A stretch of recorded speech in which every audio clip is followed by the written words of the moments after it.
ప్రజల తిరుగుబాటు ప్రజలు కానీ కన్నెర్ర చేస్తే మీ ఊర్లోనే మీకు పుట్టుగతులలో ఈ విషయం గుర్తుపెట్టుకోండి. తెలుగుదేశం పార్టీ లేకుండా చేస్తారంట. కార్యక్రమం పెట్టండి, దాని పార్టీకి దాని జరుగుతుంది. ఎంజాయ్ చేస్తాం, ఎంజాయ్ చేయండి.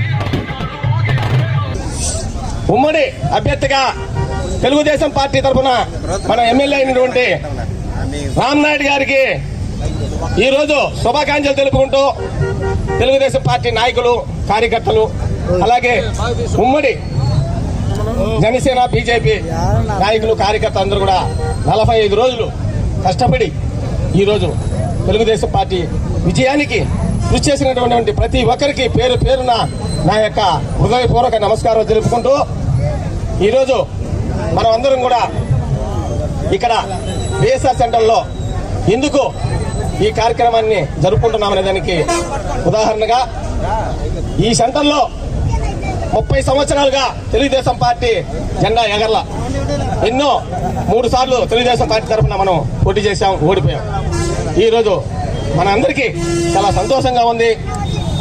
ఎందుకంటే తెలుగుదేశం పార్టీ ఒక ఘన విజయాన్ని కూటమి 164 సీట్లు ఈరోజు ఆంధ్రప్రదేశ్లో మొదటిసారిగా ఎక్కువ శాతం ఈ రాష్ట్రానికి ముఖ్యమంత్రి చంద్రబాబు నాయుడు కూడా ఈ రాష్ట్రాన్ని చేశాడు. అలాగే ఎన్డీఏ గవర్నమెంట్ లో అతిపెద్ద పార్టీ అయిన ఎన్డీఏ పార్టీలో 2వ పార్టీగా ఈరోజు తెలుగుదేశం పార్టీ కూడా మనకు ఒక గుర్తింపు వచ్చింది. అలాగే తెలుగుదేశం పార్టీ మొదటి నుంచి కూడా బీజేపీ కలయికతో 3 సార్లు విజయం కూడా మనం సాధించాం. ఇదంతా కూడా మీరందరికీ కూడా తెలుసు.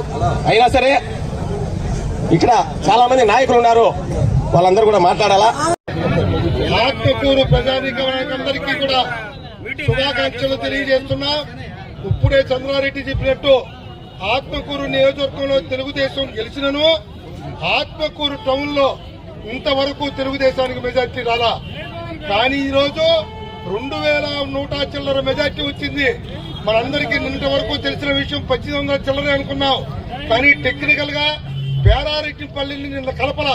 ఈ రోజు 300 చిల్లర కలపటం వలన మన టౌన్ మున్సిపాలిటీ మెజార్టీ 2100 చిల్లర మెజార్టీ. ఇది సామాన్యమైన విషయం కాదు.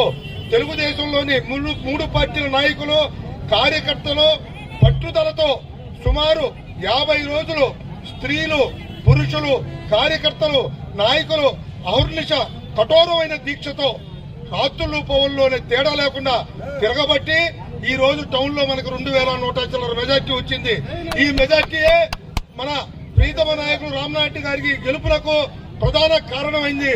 మా అందరి కోరిక ఈ రోజు మన ఆత్మకూరు టౌన్ లోని నాయకులు, కార్యకర్తలు అందరి కోరిక ఆయన మంత్రి కూడా కావాలని, మన ఆత్మకూరు నియోజకవర్గం అభివృద్ధికి ఆయన మంత్రి అవటం ద్వారా ఇంకా అభివృద్ధి చెందుతుంది అనే మన ఆకాంక్షలు తెలియజేసుకుంటూ జిందాబాద్ ఎన్డీఏ కూటమి.